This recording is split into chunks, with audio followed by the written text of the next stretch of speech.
The ancient Celts and Druids were polytheistic, meaning that they did not have one god but many.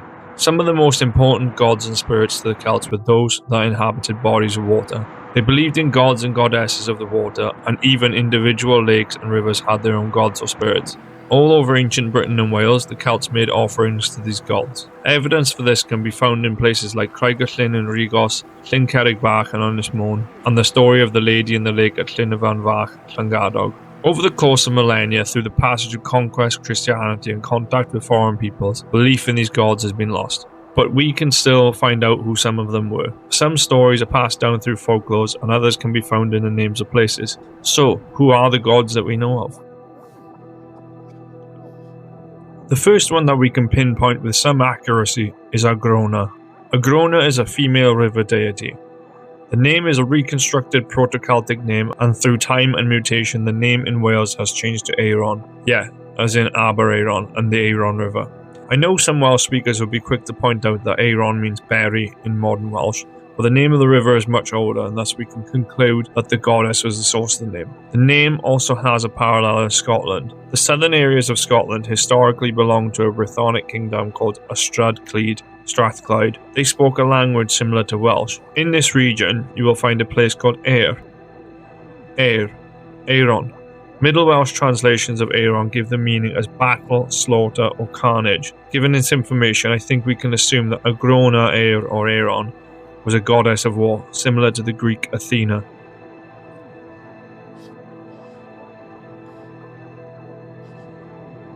Aerfen is associated with the River Dee. Aerfen is possibly the same goddess as Aeron. Aerfen is thought to be the original name for the River Dee before the contemporary name was used. It's thought that the name Dee came into use sometime in the post-Roman period, coming from the name of a Roman fortress, Dewa Victrix, Dewa meaning goddess, giving this claim more validity. Historically, there was said to be a shrine dedicated to Aerfen at Glyndwrdwr, where it is said to ensure victory in battle if 3 human sacrifices are made to the goddess.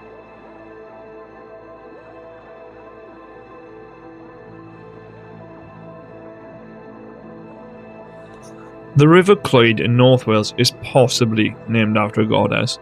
As with Aeron, Clwyd has a similar name in Scotland, Clyd, which became Clyde. The goddess Clota gives her name to the River Clyde and possibly Clwyd. Clota is known as the Divine Washer because of her healing powers. A similar goddess also existed in Gaul known as Cletoida.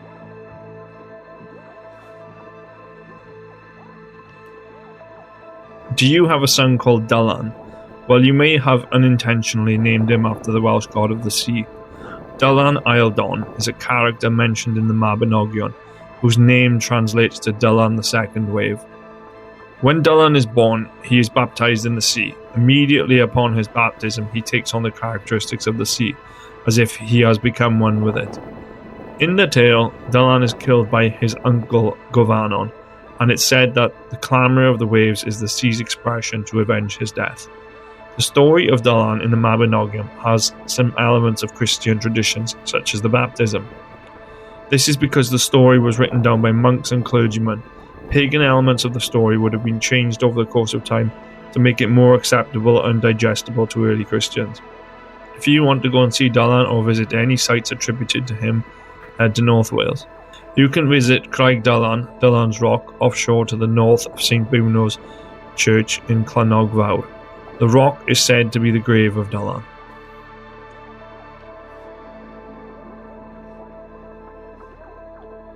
The Severn River in Welsh is known as Hafren. Hafren was the name of a goddess associated with the river. The contemporary name gets its origins from the Latinized name for the river, Sabrina. It is not known if Hafren was associated with any particular gifts or endowments. There are 2 known tales of Hafren.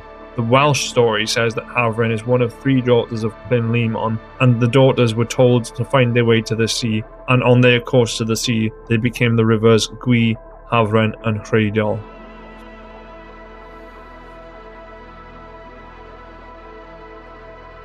There are 2 rivers in Wales named Llygwy.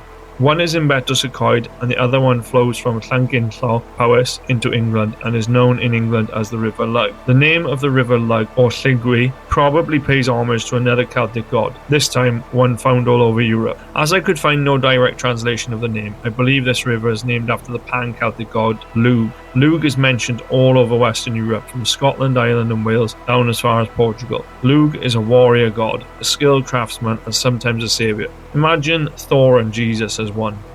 I believe that the name of this river remained in the English form as Lugh, denoting its association to Lugh, and the Welsh has become Llygwy once again because of the god Lugh, and the gwy is added on because of its proximity to the y, which in Welsh is known as gwy.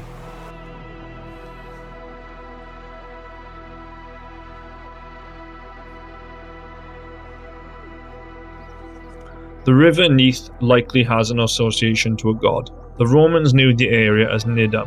The river's name could have two origins. It either comes from Nid, who was a river goddess, or the name may more likely come as a form of Neath. Neath Llaw Erain, Neath Silverhand, was the son of Bailey Mawr.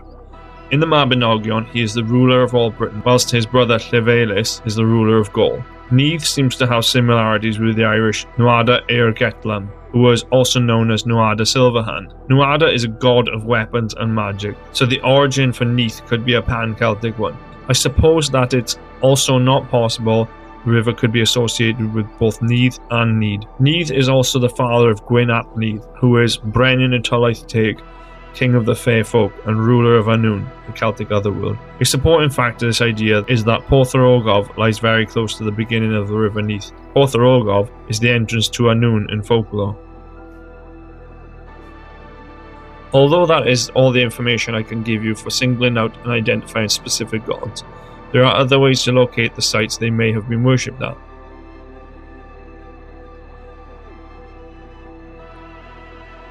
Although we can't be sure the names of the gods, anywhere named Rydym can be identified as a place with a god. As only a second language Welsh speaker, I'd love if someone could clarify the difference between Sgwd and Rydym, as both mean waterfall and both seem to be used all over Wales. All I do know is, on the subject of the word Rydym, Rydym is a portmanteau word, meaning it's two words from different languages that come together to make another word. The word is made up of Rhea, or Rhea, and Dŵr. I have read somewhere, although I can't remember where, that Rydym is an amalgamation of the Greek goddess Rhea and the Welsh word Dŵr, which is thought to have been a word adopted from the Romans. So perhaps anywhere named Rydym denotes a place where a water goddess lives.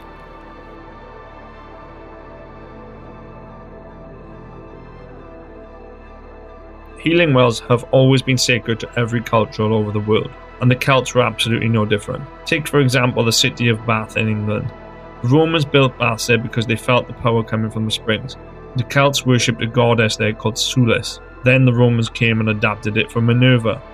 Notable healing springs and wells in Wales include St Govan's Well, Bosheston, Pembrokeshire, Trefrw Spa, Betws Conwy, St Winifred's Well, Holywell, St Dyfnog's Well, Llanrhaeadr, Ffynnon Drewi, Ceredigion.